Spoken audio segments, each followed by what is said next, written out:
those lithium deposits being taken out of the country. And we are here talking about training people on how to install solar panels, when we are actually supposed to be training people on how to make those panels and those batteries, lithium batteries. It doesn't make sense. And our purpose today is clear, that we want to facilitate open dialogue, shared learning, and collaborative planning toward a just energy transition. From above, Hwange tells the story of contrast. A land rich in coal, yet scared by its extraction. The vast open pits, the endless conveyor belts, and the drifting smoke mark Zimbabwe's largest coal mining district, a place where energy is born, but so are new struggles. For decades, the people of Hwange have lived in the shadow of industry, breathing its dust, hearing its blast, and feeling its heat.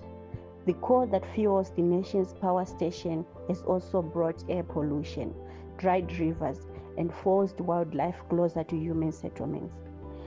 In a recent workshop organized by the Center for Natural Resource Governance, residents gathered to discuss what a just transition truly means for Hwange. They raised concerns over who really benefits from this transition: the communities who live with the impacts, or the corporations profit from extraction. Many spoke of being left out of decision-making processes, even as mining activities intensify in the name of clean energy. To them, justice means more than shifting from coal to renewables. It means being heard, compensated, and protected. As Hwangarians, I think information not being shared fully, especially maybe when you look at maybe the district medical officer, the NASA guys, they're not giving us complete information. I want to give an example of a certain company, I won't mention by name. Last year alone, they did some pneumoconiosis tests. More than 14 people were positively infected. And up to date, no official statement has been given by that company to the task force, to the workers. And these people were only a voluntary group that did pneumoconiosis. So look at if you are to get 14 cases, it's very worrisome. And also at another certain company, we have got increased cases of mentally challenged people. Increased. They are working, they are getting paid. Every month they go to work, time and again they go to jail. These are live cases. I won't mention the name of the company. As we speak right now, there are people who are attending jail. So what we need right now is to, after getting this information, maybe we need to reflect and interrogate what exactly is leading to these cases. Why is it this institute not giving us complete information, especially maybe should we say quarterly, so that we know what exactly is happening around town? As we speak right now, nothing much can be talked about unless maybe you interrogate. At some point, I tried also to push those people to try to go out and make their cases known. But maybe due to fear of victimization and the likes and the likes. Now let me go back to the communities. It's unfortunate that in the communities, we have got increased flu cases. If you go currently at Thomas Court and discover that most kids, they've got flu. We don't know the cause. We might think that is because of change of weather. You know, every time when weather changes, maybe kids get flu. But we need to seriously investigate and see what exactly is really causing a rise in these cases. And then also, out of interest, there is when the presenter was making a presentation, I wanted maybe to dwell much on the issue of maybe we've got America, we've got China, we've got World Bank.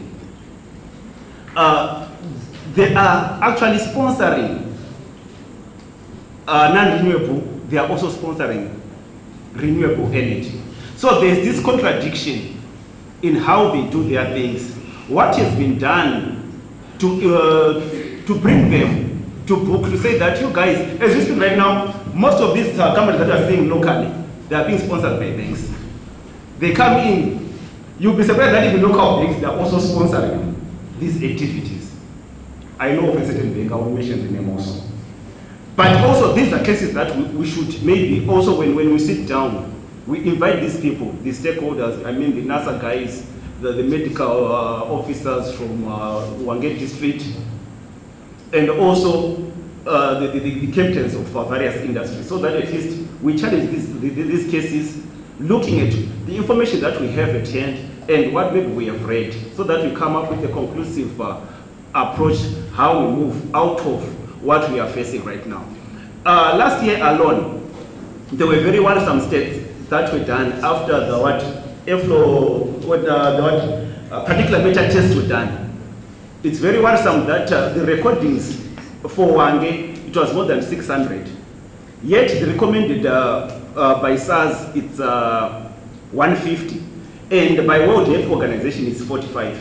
And as we speak in Hwange, currently at 600, divide for yourself and you see how bad Hwange is as we speak right now. Thank you. On the presentation on data, I think there was a mention that the place is, the water is polluted, but I'm yet to come across even one report from EMA, our environmental gatekeepers, with the report that says that the water is polluted. I always see the reports. I haven't seen anything. So maybe I would also want to do further research to tally the presentation to what I have seen. And then also on the issue of clean energy, I grew up in this town. Coal was my life.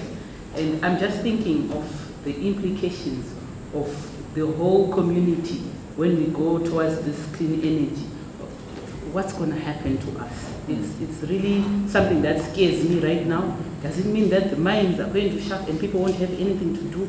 Or something else is going to come up that is going to be able to carry the whole community as a whole and move forward? So what this means is that we've got potential that we cannot quantify. And you cannot convince someone else to invest in something that you have not quantified. If I come to you and say, if we have only $500 and we have a kind of project in Google, the first thing that you are going to ask is you are going to ask for numbers. That's $500. Is a we see money, we see $700. You are going to ask for specific information. So we don't have that information because we are under-researched. Coming to skills, we are also under-skilled, and that's a fact as well. I think, if I'm not mistaken, some facts that emerged during the period when we were crafting the NTC3 that we submitted in February this year. I was part of the team that contributed shortly under the GHG, as a GHG expert under energy. We don't have expertise when it comes to actual power generation. We don't have expertise, which is why we have such huge projects like the Carib expansion project. We have engineers that are coming from other countries because we do not have that skill set locally. So that means that we are underskilled. And if we are underskilled, it means that we cannot tap into the potential that we have. So a short answer to your question is that we still largely remain underskilled. We still largely remain under-researched as a region when it comes to our potential to transition towards low-carbon energy sources. Okay, all right. Perhaps maybe taking into account that we have the skills challenge and the research gap, maybe Wellington might be better positioned to assist. What strategies can we adopt in terms of enhancing climate financing, especially in a context like one where the community is largely anchored around fossil fuel mining? What might be a viable strategy in terms of financing this transition? Not just the transition in terms of energy sources, but rather also even in labor, to say people might need to reskill, and this is not something that comes easy. For instance, we do not have a vocational training center anymore. I hear someone laughing in the back. Yes. So, as it is, you find solar installation trainings is a course that someone has to travel out of the district to go and undertake it. And yet, we power the whole nation. So the fears might be, as we work towards a just energy transition, communities like Hwange might be left desolate or left behind. Okay, thank you so much. I think I believe education when young. Let's take advantage of the young people that we already have in different institutions. Yeah, we might not have a technical college of some sort, but maybe some trainings can just happen even at primary schools, so that people are aware. I like the new curriculum that we have currently. It also speaks. I remember 2 weeks ago I was asked by my child, who is like grade 1, to say what is renewable energy, sources of renewable energy. So that curriculum is also the same curriculum that we are also using here in Hwange. So let's try to catch them young and also make sure that we also include the gender component, to make sure that women are also participating in some of these trainings, so that whenever such projects come through, women have a role, and they're also aware of different technologies that we already also have in Zimbabwe. Then when it comes also to issues to do with the project that you talked about, the solar one, I think different councils, they might come with different TORs that might hinder investors, especially in the solar investments. Because private sector, they are there to make profit. At some time I remember there's a Hwange solar project. I went there. The tariff, their electricity tariff is higher than the tariff that you get from ZESA. Do you agree? So some of these private sector companies, when they come in and invest, definitely they are there to make profit. So their tariff is a little bit higher than the tariff that we get if we are using our ZESA grid. So definitely if they come and invest in Hwange, you invest in your solar, and people in Hwange, they are used not to buy electricity. What's going to happen to that project? You have installed your solar. So even if they come here and try to do a feasibility study to say, is it feasible for us to invest into renewable energy? Obviously, the outcome of that feasibility study is different from the outcome they get if they decide to do a similar project in Buera, where there is no grid lines. So definitely in Buera, they would that high to say, let's have access to electricity. But in Hwange, because you are already connected, you do not have that desire to buy electricity from a private sector company who is interested in making profit. So maybe to sit council, I would like to, maybe you can try to review your terms of reference for someone who is keen maybe to come and also invest in renewable energy, to invest in solar, to make sure that those TORs are also favorable to private sector investment. Then on another note, my colleague was also talking about skills to do some of this project. Maybe we need to train more young people to participate in these technologies. In Harare, there are a number of organizations that are training young people who are also maybe starting to install some of these solar systems. I remember we also partnered with the Center for Innovation, Learning and Leadership, an organization in the UK, to train young people on solar installation and also bed register construction. So those were our target, to say let's train them on bed register construction and also on solar installation, so that at least we are trying to promote green jobs for them. I was happy when the first presenter, I think on the last slide, when he was saying people move away from Stone Age maybe to Iron Age, not because stones they were not there. They were still there. But why are we not using the methods? It's because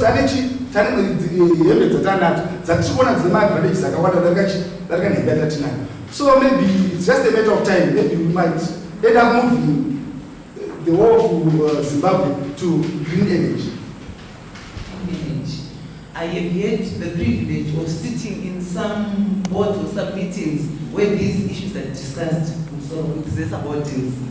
So let's say a company investor wants to come and invest in Hwange.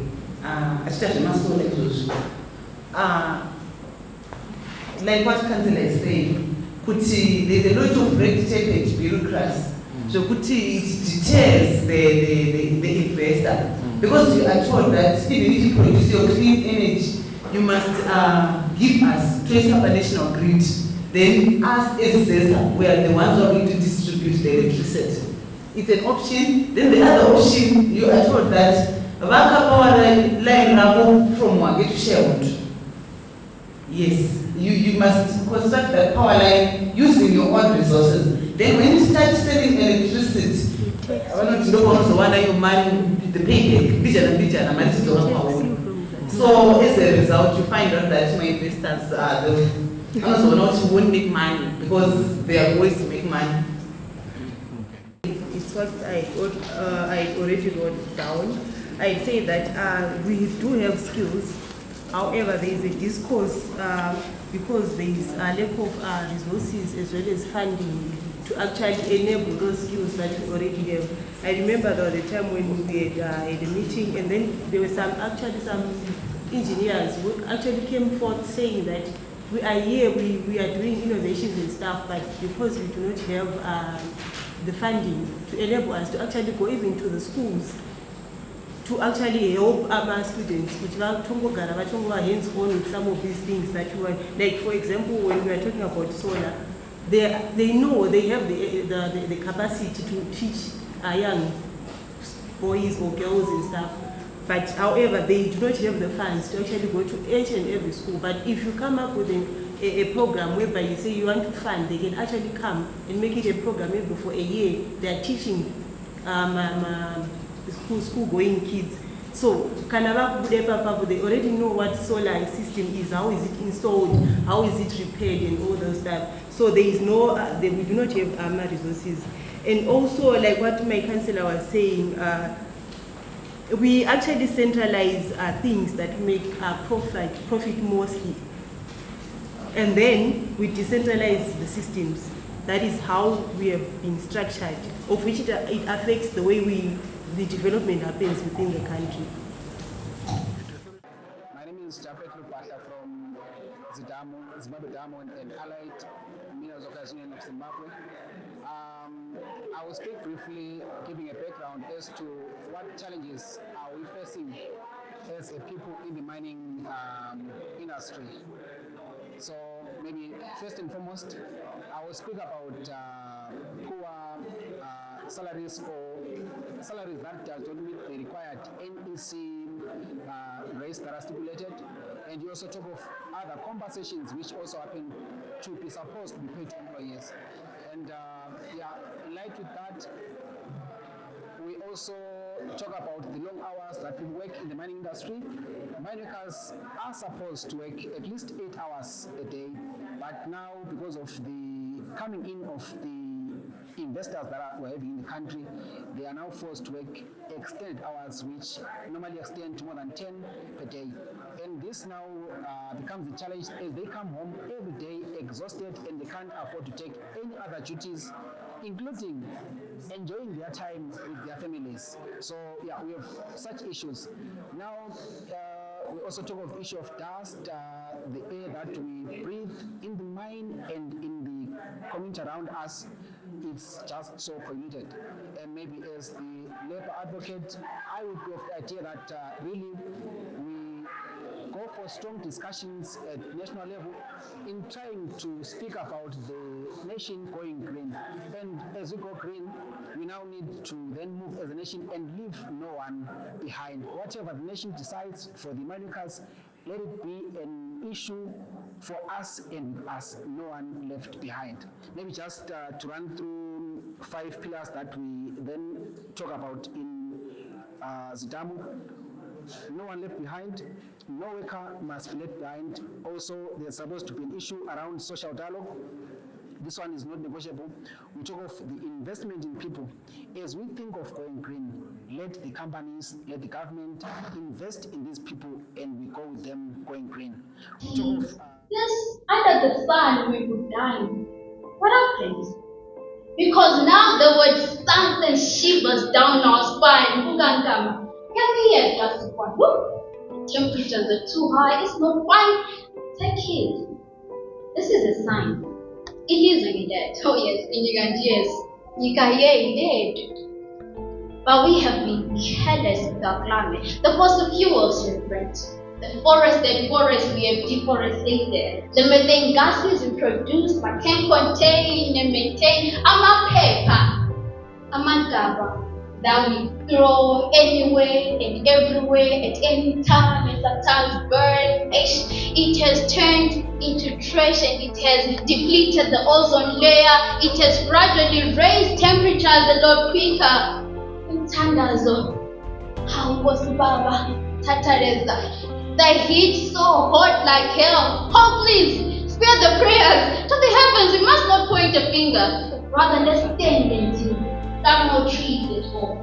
Reduce, reuse, repair, recycle. Let us save energy at home. Let us plant more trees. Let us in big cities walk, bike, take public transport. Let us save, restore our climate.